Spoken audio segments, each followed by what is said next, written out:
আজ আপনাদের সঙ্গে শেয়ার করব রমজান স্পেশাল সুজির হালুয়া রেসিপি। খেতে ভীষণ ভালো লাগে। তো প্রথমে গ্যাস অন করে কড়াই দিয়ে দিলাম ঘি। তো এখানে আমি 4 টেবিল চামচ মতো ঘি দিয়ে দিলাম। তারপরে এখানে দিয়ে দিলাম 2 কাপ সুজি। সুজিটাকে খুব ভালোভাবে একটু ভেজে নিলাম সময় নিয়ে। তারপরে এখানে দিয়ে দিলাম কিছু কাজু বাদাম আর কাঠবাদাম কুচি।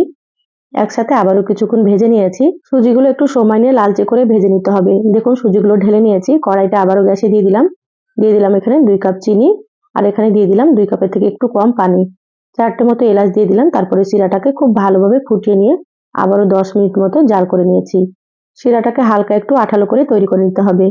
দেখুন এখানে 2 চামচ মতো ঘি দিয়ে দিলাম। তারপরে ঘিটাকে একটু মিশিয়ে নেওয়ার পরে এখানে ভেজে রাখা সুজিগুলো দিয়ে দিলাম। গ্যাসের আঁচ বন্ধ করে দিয়েছি। এবার সুজিগুলোকে খুব ভালোভাবে মিশিয়ে নেব। তারপরে ঢাকা দিয়ে 30 মিনিট রেখে তারপরে দেখাচ্ছি।